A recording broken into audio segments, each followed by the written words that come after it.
seen as equals. And so that you have that by way of laws, by way of the rights you're given, and then by just way of the forms of conduct that the society has. Now, the idea of society, what exactly is it? So you have people in a specific area or territory, and by a result of this proximity, you have social interactions that arise from it. And the consequence of these multiple social interactions is that you have characteristics or patterns that you see are defined in these societies. And from these patterns, you can extract core values that people hold, because people fundamentally act upon what they think. And so your values, your actions are reflective of your values. So so now the question is, do Nagas have certain core values that are reflective of these egalitarian doctrines? And the answer to that would be that yes, they do. One is we have the Christian principles that we claim are fundamental to our modes of being.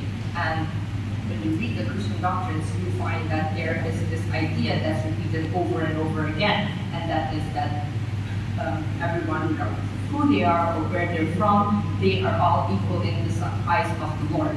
That's one idea. So, and people, especially in the Naga society, work actively towards embodying these Christian principles. Now, the second is that we don't have any principles, any mandates that state that you cannot have an equal access to opportunities or resources or anything. There's nothing that mandates that you cannot do something if you want to do it. If you're willing to do it, you are allowed to do it. There is no body, there are no systems that structurally constrain your ability to do something.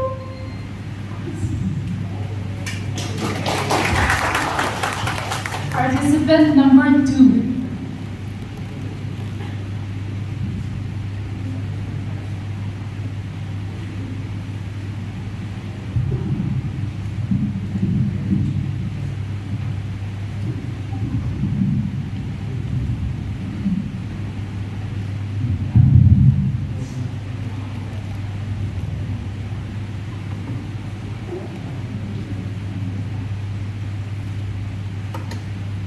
Greetings everyone, my name is Vilon John and I will be speaking against the motion. Your time starts now. So my arguments will be based on the assumption that the proper definition of egalitarianism has already been made clear to all parties involved. This goes without saying. Now, when we talk about inequalities in Nagaland, the first thing I'll bring up is gender inequalities. Now we usually assume that Naga society is comparatively very egalitarian as compared to other societies, especially for women, but is it so? See, like Naga society, yes, it seems like inequalities with gender inequalities are dormant, but then this misconception comes out, like inequality makes its presence felt whenever the pressing issues on women pops out. Like, yes, I'm talking about the 33% women reservation case that came out, like where the women were not allowed to contest in urban local bodies. They were threatened to remove their candidatures, and then they were even excommunicated by tribal bodies. So we see that time and again, the women's entry into the so-called public, the public world is always shut, especially in Naga society. And another example is in the political platform, there is absolutely no representation for women. Like at least in our state, there has been no, over the past 60 years, there has been not even one single MLA. And I'm aware that one Tamil lady was MLA in Manipur, but then that's an exception, and then this is unacceptable, especially when women constitute 50% of our population. So and then even in the grassroots, in the Naga household itself, structural oppression is so, it's so invisible that we don't even realize it. That this structural oppression, it just favors men and creates an ideological blockade in the guise of tradition and culture that which we cannot see. Now, economic inequalities. Just one word, very powerful word: corruption. I'm pretty sure, like, I don't have to explain this one. Like, this entire state mechanism itself is exploiting the people, and we are all aware of that. And plus the corruption by the state mechanism, there is also the concept of dual government, where the underground factions are also exploiting the people, and then this creates a situation where just a handful on top are like being, they're getting wealthier and wealthier at the expense of the people. Now, moving on to what I find the most interesting and unique in Naga context, it's tribal inequalities. See, we all know that due to historical contexts, like circumstances, like some tribes got educated first due to various historical circumstances, and education helped this tribe climb the social ladder, which is why like they control more of the capital. And I'm pretty sure you're aware of like the division between tribes. Some tribes are more advanced, some tribes are less advanced, and then this is tribal inequalities. Well, there's also the case of Eastern Nagaland. The ANP is relentlessly demanding for a separate state. I'm sure you all know of that. Nagaland is already tiny enough, and they want to divide it even further. But are their demands valid? I'm afraid so. Have you seen the road condition in Longland? And we're talking about 4-lane in Dimapur. And yeah, no facilities, no education. Thank you. Participant number 3. Good afternoon, ladies and gentlemen. Good afternoon, respected judges. Good afternoon to all the participants. Today I am serial number 3, and I will be speaking for the statement Naga's Egalitarian Society. Your time starts now.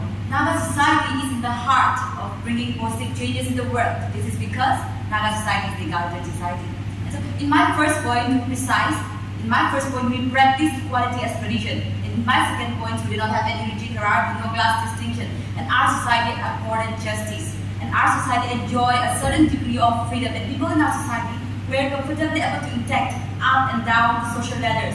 We walk confidently, self-comfortably, without any obsequious, without any scrapping, without any bowing. And people in our society is privileged enough because our societal structure serves as a marker of our individual identity. And so Naga societies provide equal access to income, wealth, opportunity, education, gender. So Naga society is an egalitarian society. In where equality is enthroned, freedom is extinguished. Above all, be the hero and heroine of your life, and not the victim, says Nora Ifrit. And Naga society plays a pivotal role in both families and community affairs, and give us a platform to educate ourselves irrespective of gender, irrespective of race, and give us a platform of political representation irrespective of tribes. So Naga society is another example that Naga society is an egalitarian society. And gender equality. In terms of gender equality, women in Naga society have high social positioning and a fair state of independence. Women in Naga society does not suffer from any ill practices like sati, dowry systems, women infanticide, child marriage. Rather, they were considered as the largest untapped reservoir of the land in our society as well as in the world. And so, the tables we heard about Naga women, Naga society being tied women into 4 walls of the house is in the past. Now here I'm standing proudly in front of you all. It's because of the fact that I lived in Naga egalitarian society where my parents give equal opportunities to all the gender in the family. And in my next point, Naga society and Naga villages are democratic society and democratic villages. There are approximately 2,500 Naga villages society in different parts, and all of them agree to live as egalitarian as their core values. And our society accorded justice, and decisions in our society were made by a group rather than a single individual. So every say, every opinion matters in our society, so it's still rendered as an egalitarian decision. In my next point, every person is entitled to equal rights, equal opportunities, and receive equal treatments in terms of politics, in terms of religion. Right to vote was given irrespective of gender, irrespective of race, irrespective of tribes in Naga society. And as there is a saying, a society without a good leader is doomed to fail. So Naga society elect their leaders by the people and for the people, which is one of the characteristics of egalitarian society. And in Naga society practice, Naga societies practice equality in terms of religion, in terms of politics, and as well as Naga societies provide equal, impartial, equalitarian, just, classless, enlightened, meritocratic fair, treated everyone according to same principle. And so the logic behind the statement or the logic behind the idea Naga society is not an egalitarian society is equal to a big zero. Thank you.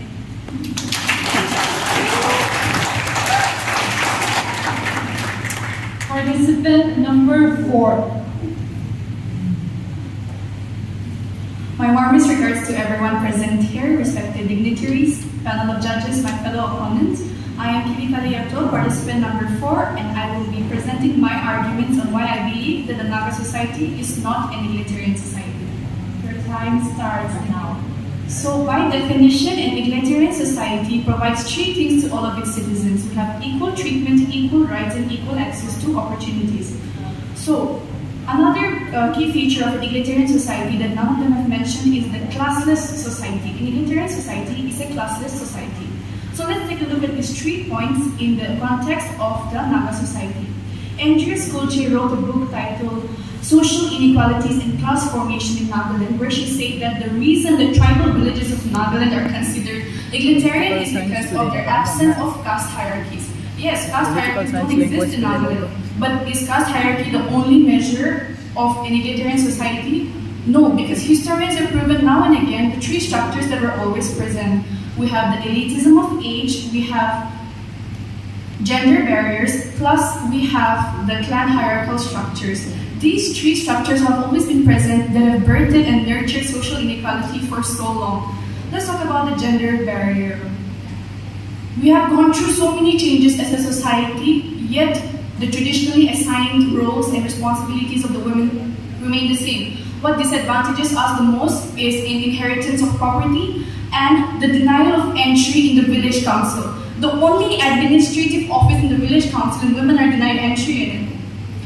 Parliament Longkumar and Humayun Mok talked about this, and I quote, "It is a deep concern how in 66 years of statehood, there being 60 seats in the Legislative Assembly, not a single woman has been able to secure a seat. This statement is enough for us to question how egalitarian our society is in terms of the political status of women."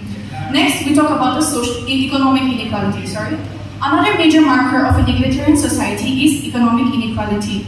There was a paper by Poraman Kumwar. He talked about the social inequalities in the Northeast, and surprise, surprise, the most socio-economic deprived state in the Northeast is Nagaland. In fact, here's a fun fact for you. The only area where Nagaland ranked first is the highest inequality of facilities in rural and urban areas.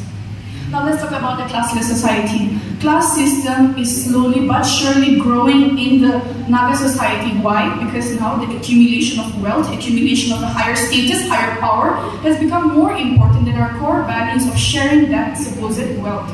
Such inequalities and discrepancies exist in our Naga society. And this is why I believe that the Naga society does not qualify the markers of a true egalitarian society. Thank you. Thank you. Participant number 5. Good morning, speakers and all the Nagas and Nagas present here.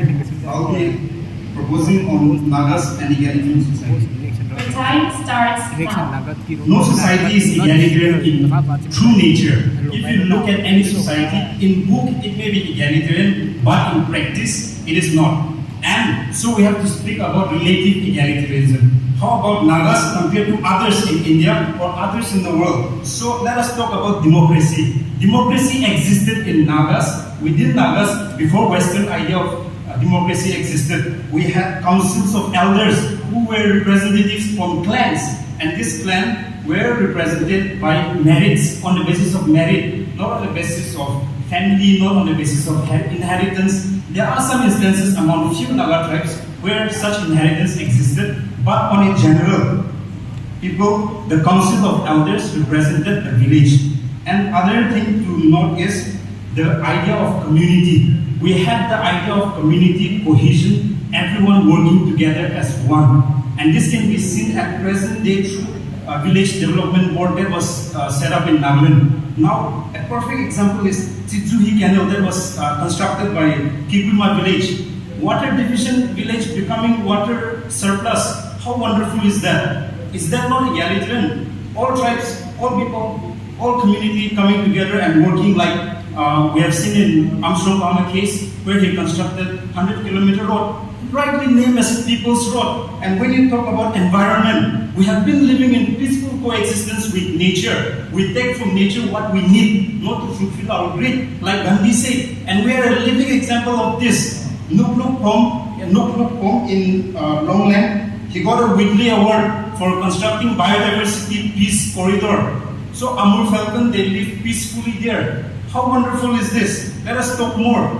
When we talk about Morung, Morung had a tradition of teaching sex education, teaching dance, ethics, leadership skills, and whatnot. Even in present education system, we do not have this, but it existed in Naga society way back before any of this came into being.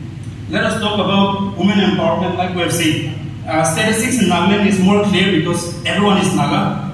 See, in Nagaland, in HSLC and HSSLC, women does better than men. There is 10 to 15% gap between men and women. So where is this economic women empowerment issue coming up? In political representation, let me remind you, I know Nagas did not win, women did not win. But if you talk about it, 22 women participated so far in Nagaland. So winning, not winning is a different thing. The idea is giving equal opportunity. We cannot have equal outcome. Equal opportunity is there among Nagas, will continue to be there among Nagas. Thank you. Participant number 6.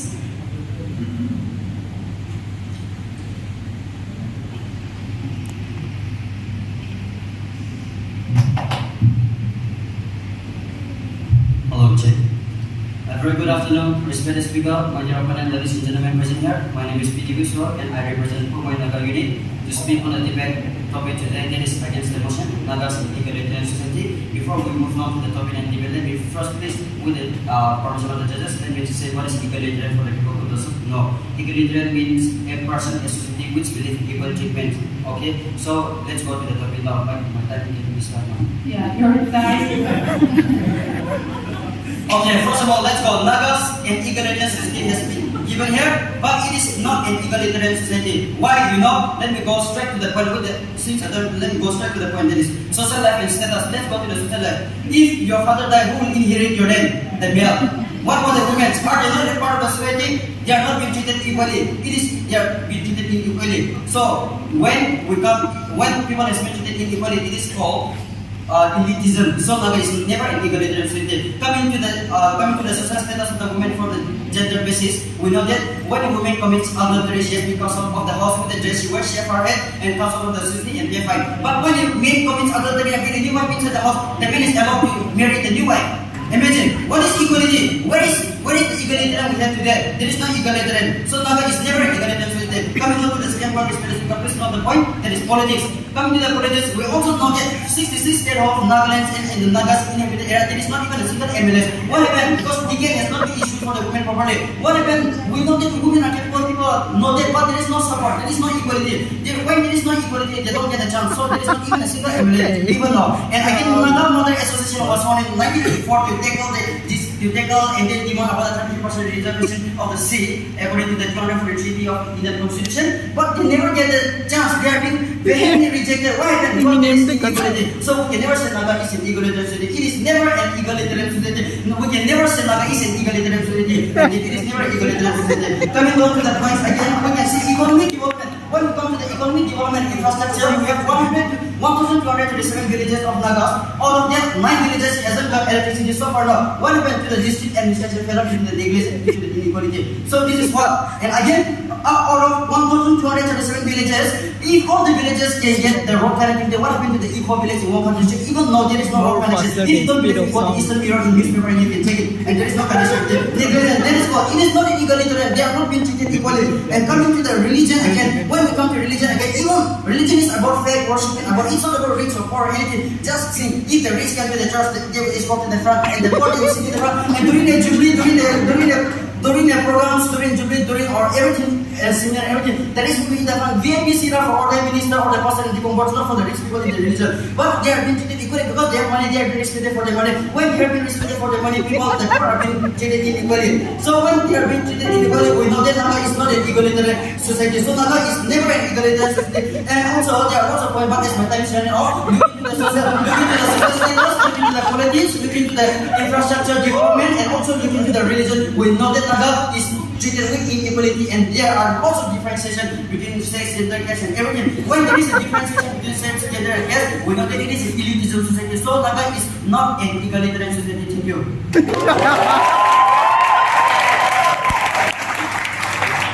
Participant number 7.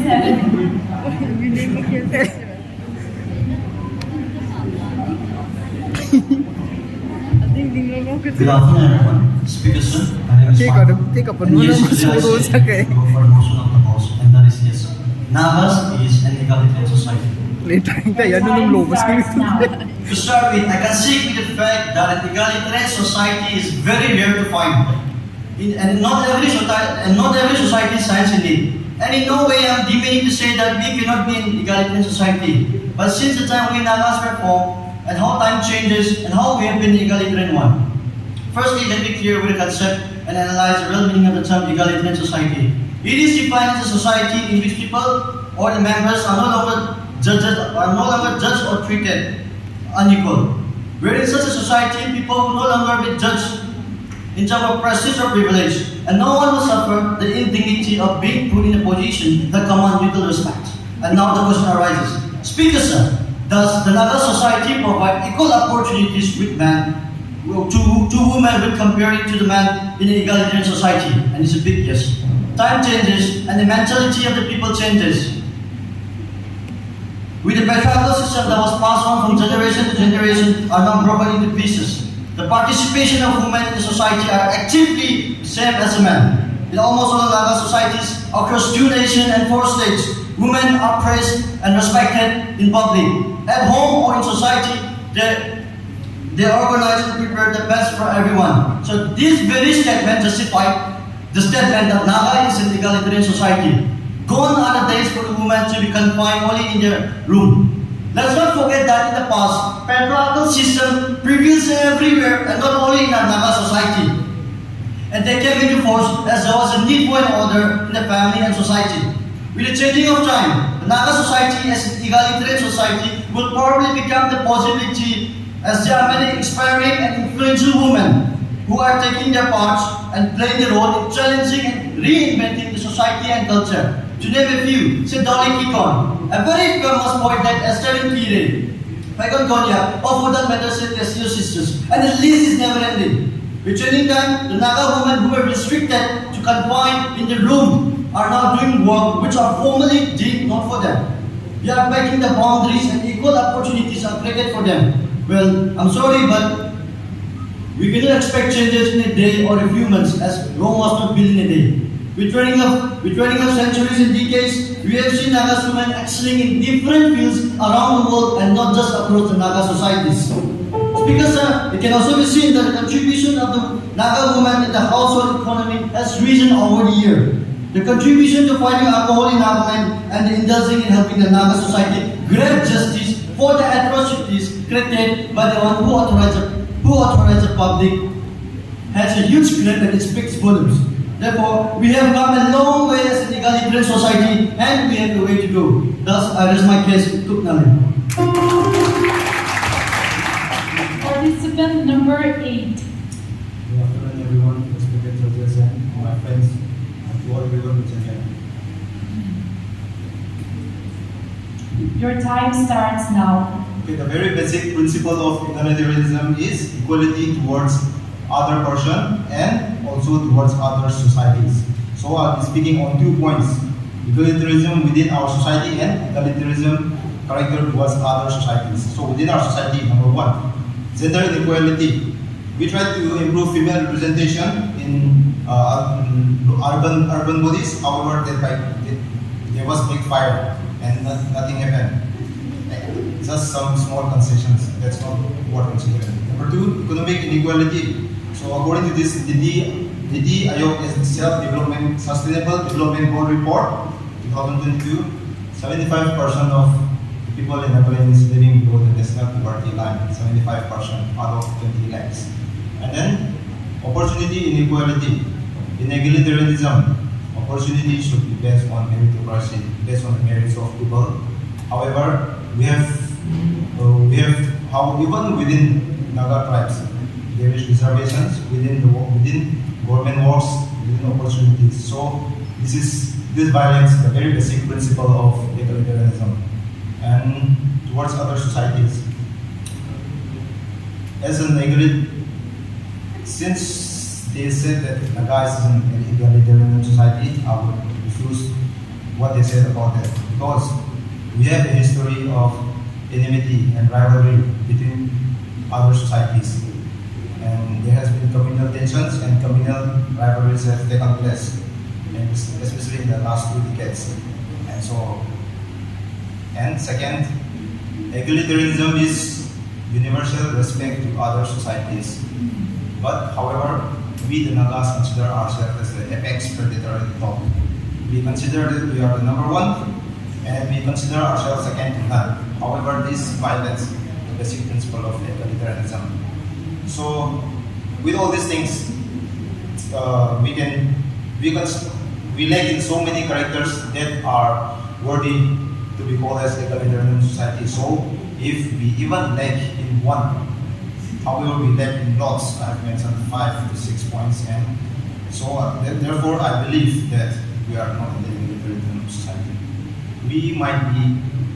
Some people might be walking towards egalitarianism society. However, at the present, in the contemporary world, we are not an egalitarian society. Thank you. I rest my case. That was round 1 of the debate competition. For the second round, which is the rebuttal round, the participants will be given 2 minutes each to rest your case. 30 seconds before your allotted time, the same warning bell will be given. And at the end of your 2 minutes, the final bell. So, in that order, in the chronology, your time starts now. Okay, so there have been a number of things that have been made, and I will be addressing a few of them. One idea which we have to first establish is whether or not egalitarian societies really are possible. And in that sense, 100% equality. And it has to be understood that inequalities will exist and will continue to exist, regardless of whether you try to or not. Because sometimes factors of inequality are a result of luck, even, right? You have things like natural calamities that do not select people based on whether they want these disasters to fall upon them. They just happen as a result of luck. Okay, that idea has been established. So now, how can you measure whether a society is equal or not? You can measure them by mandates, the laws that are in place, right? You can measure them by the values or the claimed values that the people say that they have.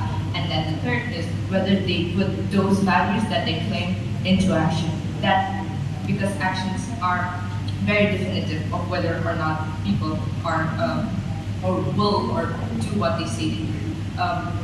Now you have this claim that has been made about the inequality of facilities that we have in the state of Naga. Like, I do agree, we do not have equal roads, we do not have equal access to water supplies or anything of the sort. However, how much of that is a result of individual choice and how much of that is state-mandated inequality? Because you will have people who are corrupted, you will have people who will not abide by the laws, but do the laws allow for those facilities to be built? The same applies to other things like the gender inequality claims that have been made. Do the laws prevent the women from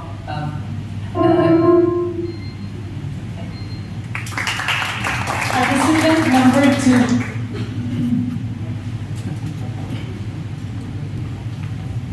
Your time starts now. So I've made a few points of what my fellow respected opponents they've said, the speakers they've said. So I would like to reply to speaker number 2 when he mentioned that we are casteless. Yes, but we're casteless, but we're certainly not classless, and I'm really sure you can see that. And when it comes to gender inequalities, like I've already mentioned, I will also mention it in my conclusion as well. It is very clear that there are gender inequalities that exist. And then when we talk about gender, I will not go to all of that, but then what are we talking about? Are we talking about just 2 genders, or are we talking about more? And when it comes to political representation, yes, I agree that there are leaders elected from all, like even the eastern northern areas, but then these ministers, where do you think they spend most of their time? In Kohima or Dimapur? And the state is the people, and the people there want a different state. Why do you think that's the case? And to speaker 3, he mentioned that Naga society historically had democracy, which I would like to clarify that anthropological research shows that the correct term for that Naga society in the past is tribalistic socialism. And socialism, yes, in the past Naga society was extremely egalitarian. I can vouch for that. But the theme of the day is contemporary Naga society, and as of now we know that it is not. And when it comes to our interactions with nature, see, our great hornbill has been hunted to extinction. And I'm pretty sure if you read the papers, in Nagi National Park, our only national park, or wildlife sanctuary, whatever you want to call it, there's illegal timber trade going on, and that's like one major source of income for the underground factions. And I also replying to that point that there are 22 women contested, but no one won. In a structurally patriarchal society like Nagaland, why are you surprised that no woman won? Thank you. Participant number 3. Your time starts now. As Tom Robbins says, equality is not treating different things similarly, but rather treating different things differently. My dear worthy opponent, our society, leaders of our society work for the social welfare of our society. They provide health facilities, and my dear worthy opponent, development is a lifelong process. It does not go in a blink of an eye. See, for example, in 100 years back, even in our society, even my villages and many of your villages doesn't get electricity, but now, see, our villages flourish. This is because development is a lifelong process and it occurs slowly and slowly.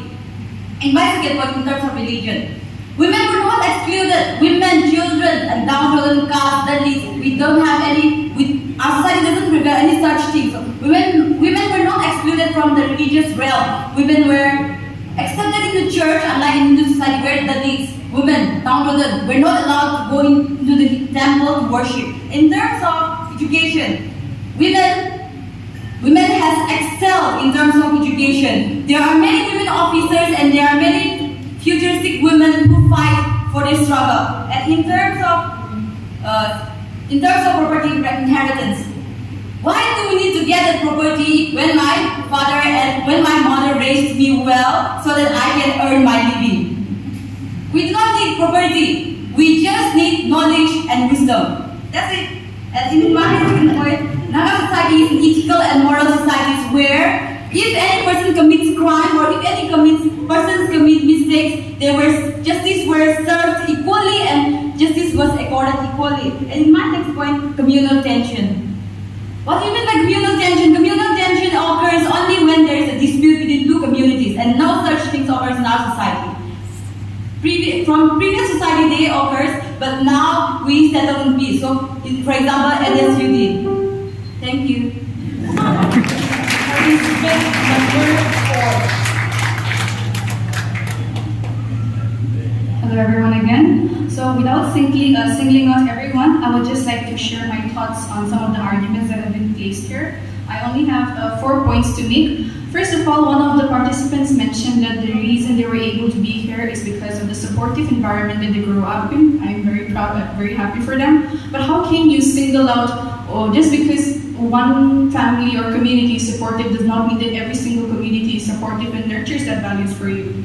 Second, another person has talked about the representation of the women. Yes, representation of women in recent political scenario. These are exceptions. Everything that you're talking about, if you're pointing out one personality, like any author or someone who is influential, a female influential personality, you're singling out exceptions and not the rule. That has taken too long to come. Why? Because the social structures are still present. And third, someone also mentioned that inequality and discrimination, it exists everywhere. So does that mean that just because of this existence, we can excuse our own social inequalities? And finally, one of the opponents has quoted my favorite proverb, only half, so I would like to complete it. Yes, Rome was not built in a day, but it was burned down in one. Thank you. Participant number 5.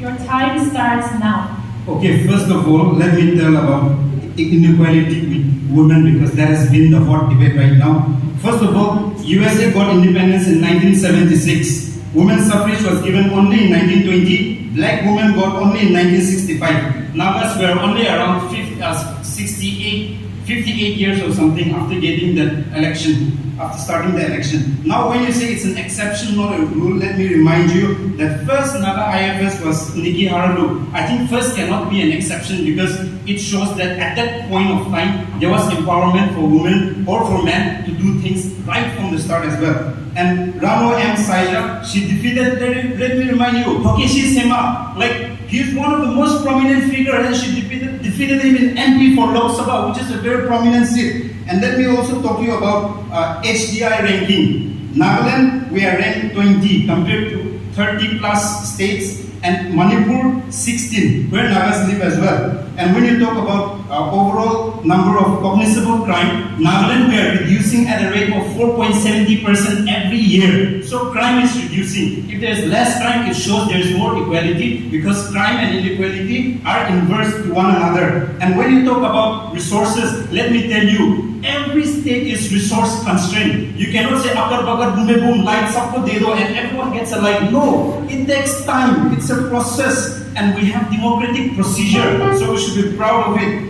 And NRU, national rate of unemployment, will continue to exist. So there will be some kind of inequality, but it doesn't mean opportunity is not given. Opportunity will be given. Whoever wants to work hard, if you are working hard, if you are meritorious, you will be given. Backward tribe reservation is given because of social and educational backwardness. It has nothing to do with the tribe, with the place. They were neglected, so let us empower them. For that matter, we are getting ST reservation here as well. So let us not be bigotry. This is it. Thank you.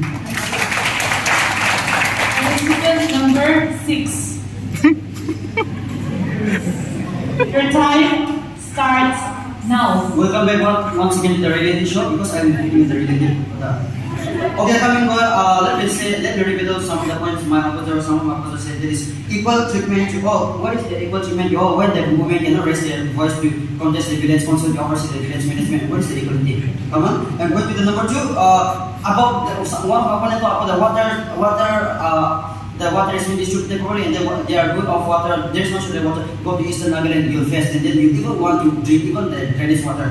Yeah. Okay. It is Eastern Mirror. You don't even check in Eastern Mirror about the Eastern Naga society water scarcity. And coming to the infrastructure project, recently government of India launched 13 projects for the water project and various projects in Nagaland. Only one project was given to Eastern Nagaland. What is Eastern Nagaland? Not part of the society. Are they not equal? They should not be treated equally. They are treated inequally. So it is not an egalitarian society. Come on, see here. And again, coming to the PMJYSC government, Pradhan Mantri Jan Vikas Program scheme, which have been sanctioned 279.92 crores for Nagas. See, only 11.95 crores was sanctioned for the Eastern Nagas. Otherwise, where is the rest of the money? The leaders, the corruption leaders, they eat all. And then they say that the opponent said that the corruption is good. The corruption, there is no corruption free. What is the corruption? The illegal tax. The underground are taking all the illegal tax, and then they won't collect the tax from the underground leaders, and then the underground leaders will build good halls. We can see there is reality. And the rich people, the government job, the highest official, like the Nagas who are doing the government job, they say that when they build their house, they are being taxed too much, and then they come to their lives of instead people who are rich and who are gundas, they are living in spiritually inequality. So this is not equality. So Naga is never an egalitarian society. And coming to the last one, yes, property. We don't need properties. One of my opponents said, what do you not put there? Even my partner here, she said she needs properties. Come on, what she needs properties? Everybody needs property, and then when we don't need property, it's a personal choice, and then it is not being treated equally when the property is handed and the family has them to the mill. So it is like that, and then I never accept, and then please, and it is true, and then I conclude my point with the point that Naga is never an egalitarian society. Participant number 7. Well, member of the opposition bench, let me ask you questions. We talk about politics, we talk about the political scenarios of Naga. But recently an MP has been elected. So my question comes to my mind is, will she be elected if Naga is not an egalitarian society? And members of the opposition point out that there were 22 contestants of the assemblies in the elections. But are you aware of the fact that in 2018 general election of Nagaland bodies, 5 women contested, which was one of the history in the Naga societies. Therefore, ladies and gentlemen, many changes have seen, and changes still continue to for us. In this, we cannot dismiss the fact that men and women are working together to build a society, a peaceful one and development in the Nagas, and which we continue to strive. And member of the opposition bench said that if one family is rich, doesn't mean that the society is rich. Then a question comes to my mind: if one tribe, if all the tribes are not coming up together, then will the NSUD will be formed? That's my question to the opposition bench. And I do believe that Naga society has a lot of communal tensions. But the main topic, the main agenda, the top one which we talk about is an egalitarian society. So yes, I do believe that it's not only in the political space, but when it comes to personal living of women, we Nagas respect the Nagas women, and no one in the world, no one in this will do the same. And let's not forget the fact that in 2016, National Crime Bureau, they released information that Nagaland is one of the safest places for women. Yes, I do believe that safety doesn't mean equality. But will safety come if there is no equality? That's my question. I really want the answer. Thank you. Participant number 8, your time starts now. I would like to counter the opposition arguments. First, number 3 said that communalism doesn't exist with other tribes and with other society. But I question that because deep inside the Naga blood, there is rivalry there is rivalry that we feel towards other society. And I also question every one of you present here. And contestant number 5 said that for 75 years old, he said that development takes time, but 75 years, what do you need more than that? What do you need? Do you need another 75 years? For Eastern Nagaland, you have proper drinking water. They have drinking water, but it's not ample. It's not satisfied. And also, and number 7, contestant number 7 said that will she be elected if Naga is not an egalitarian society? I think it's referred to the recent Rajya Sabha member. However, there is a BJP ticket, and she won because she belongs to BJP. And number 7 said 5 women contested in the Lok Sabha election, but none won. So let's rest the case. None won. And NSUD, and last point I would like to question within the NSUD society is an agglomeration of all Naga tribes. However, there are 36 Naga tribes in Wikipedia, and however, within the NSUD, there are registered only 20 tribes. And so how can, I want to question why the other tribes are not registered within the NSUD. I believe that every person, every tribe, there must be some of them living in Delhi. So at the end, egalitarianism is a utopian dream which we will never achieve. It is something that we can aspire about and hope for, but we can never achieve. Thank you. I rest my case. Thank you. Participants, maybe take some time to breathe in and breathe out because we have one last final. Your time starts now. So the question now is not about whether or not intrinsic differences exist for individuals or people. So where you're from, who you are, what resources you have, whether or not you are capable of having those resources by result of your birth. Those are not things that you are concerned when you're talking about an egalitarian society. Because the question is whether the system allows for inequality or not. Right? The laws do not mandate that you cannot do anything. We have our system that allows for inequality. There is no bar on who can apply for a job, who can attend school, who can enter a public place, who can participate in public debates, who can speak, what you can say. There are no bars on that. Everything on that ground is solely dependent on whether you're an individual and if you want to, and everything is dependent on individual choice. It's not the system that is mandating any of that. So in that sense, the society, the structures that we have in place are equal, because they allow for equality and they prevent inequality. Participant number 2. Your time starts now. So this might be a little heavy to take in, but I want to conclude with this because I want you to understand this. Our society is by nature very patriarchal. We just do not see it. The scary part is that it's so well camouflaged that like people cannot even see it. That's the whole point. It is less visible as compared to other sorts of oppression in other societies, which is why in fact it is harder to speak against it because it cannot be easily perceived. Unlike very clear patriarchal oppression, which is easier to point out and criticize. I love this quote by Noam Chomsky. The general truth is that power prefers darkness. If it is exposed to light, it erodes. If people can see it, it erodes. And that is the situation. Under the, like I've already mentioned, under the excuse or guise of under the veil of tradition and customs, we practice this structural oppression on women. The most dangerous forms of oppression are those that make you believe that you are free. So you begin to believe that the system does not oppress you, and that thus there is no need to fight it. And what more do we want to talk about? See, we have not even mentioned about the tribes of Manipur, Arunachal, and Myanmar, which are extremely marginalized. They are NAGA, they are extremely marginalized. Forget gender, politics, wealth, and economy. They do not even have the basic human right. Like, just go to them and ask them, are they treated well? Does the government make you feel that you exist? You think this is egalitarianism? Thank you. Contestant number 3.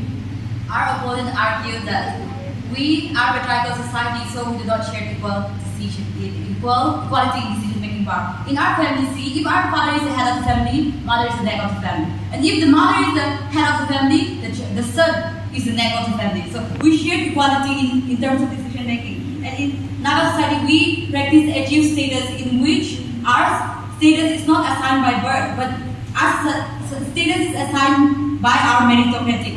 In our society, NAGA society provides equal fundamental human worth to each and every one of us. And our society also shares common property. Our society shares common property in which people residing in the same villages share common property, common resources, and they achieve equal development irrespective of the tribe, irrespective of the common dwellers. In our society, one of our opponents say that women cannot raise a voice in our society. It is wrong. It is wrong statement. We raise a voice in our society, so many pressure groups, women pressure groups, many NAGA mother associations were formed. And our society, we not say that corruption is good, but we say that we share common property. Thank you. Participant number 4. Your time starts now. Before giving my closing remarks, I would simply like to clarify 2 things that the opponents got wrong about my statement. First, I never talked about the richness of one community over the other. I talked about the supportiveness of families one over the other. The second thing is they talked about how we're focusing only on the personal space and only on the political area and not the personal space. But as a political science student, I'm forced to question how political is our personal space. Now coming to my closing remarks, taking the experiences of the NAGA women, if opportunities are present, then what are the barriers that are stopping them from acquiring a higher political status than men? And the growing divide between the haves and the have-nots, the power divide, the powerless and the powerful, it is all leading to our own economic doom. To conclude, I would like to quote Albert Camus. He was a French philosopher. He said, "I love my country, but I also love my justice." Better frameworks and structures need to be put in place to address these inequalities, or we as a people are never going to develop as a whole. Thank you. Participant number 5. Your time starts now. I will give my conclusion in points. First of all, when you talk about natural resources, let us talk of community, not individual. In every community, there will be a deviant individual who will be corrupted, but on a general community as a whole, let us assess it. There were inter-tribes and intra-tribes dispute, village dispute within the same tribe. So let us not say that it was all tribalistic. Thirdly, Naga issue is a political issue and it's an ongoing issue. Until that is solved, let us not say that all these inequalities, let us keep that aside until that is solved. Next, Nagaland Communitization of Public Institution and Services Act 2002, it allows the public, the villagers to go and check school, to go and check healthcare services and see whether the services are provided properly. First of its kind in the world. And when you talk about Village Development Board, it is to empower people, people's participation, and all the development scheme from Manrega, PMS, GAY, all those things are audited by the people, where it is spent. So let us say we have this wonderful Village Development Board system, which does audit. And lastly, I want to say, let us talk of relative egalitarianism, because egalitarianism is an utopian philosophy. Relative egalitarianism, Naga as a society, we are doing better than any other society in India or in the world for that matter. Thank you. Participant number 6. Your time starts now. Okay, let me conclude by saying that Naga is not an egalitarian society. Yes, it is true, and it is indeed very true that it is never an egalitarian society. Because looking to the point once again, let's go to the one of my opponents said that Naga is a patriarchal community, a tribal community, where father is the head, women is the head, each shares different bonds and everything. No, egalitarian does not talk about tradition or tribalism. Egalitarian means social morality equality. If it doesn't treat equally, if it doesn't treat equally, it is not egalitarian. So Naga is never egalitarian society. Simple. And then coming down to the points, by debating everything, by rebuilding everything, we came to reality that we know all the points. That is, in the politics, inequality; religion, inequality; economic development, inequality; social status, inequality; gender, inequality. When there is all inequality in all the process, which are the major components of the society, how can we say it is equality? So we can never say. So I would like to conclude nicely, and then if you don't believe me, there has been a recent class in inequality distribution in Eastern Naga student in the state, Naga capital state. Go to Eastern Mirror and you'll find July 2022 newspaper. I can guarantee. And then that is how. When everything is not in order, and then when everything is being treated inequally, we know that it is not an egalitarian society. That at all, I would like to conclude that Naga is never an egalitarian society. Participant number 7. Before concluding my speech, let me give a reply to the opponents. As he has said that there is a gender inequality, and I do believe that the lady sitting next to you and me wouldn't be there if there is a gender inequality. And a member from the audience then say that I love my society, but I also love my justice. Let me give a reply to this.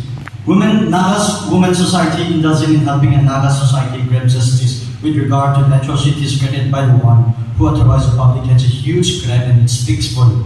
Therefore, speakers up. The debate itself brings us to a huge discussion on how an individual can try to perceive to be equal about gender as participation for men and women are necessary for a society to not just be egalitarian, but to be peaceful, to know each other's place, voices, desire, and needs. And I, under my command, fully says and proclaim that Naga is an egalitarian society. Thank you. Participant number 8. Your time starts now. Egalitarianism should also provide a proper equal outcome and not only opportunity. And the outcome, in the outcome, there is so much difference and inequality in the development within all Naga tribes. And one of my opponents said about women making decisions in the family. I appreciate that women are a very strong force and they are honest people and they like to work for better development in society. However, in the society they do not have power because patriarchy is still there. And however much you want to help people or development, you cannot because women or patriarchy will manage you as of now. So contemporarily speaking, your decision making in the family won't help you.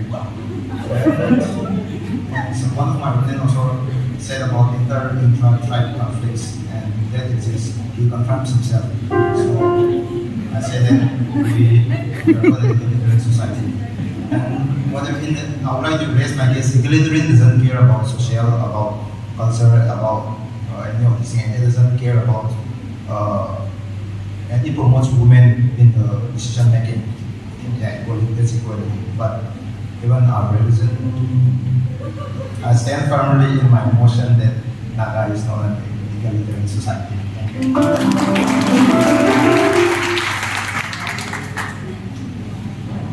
Thank you, participants, wonderful participants of the debate competition. You may now take your seat. Thank you.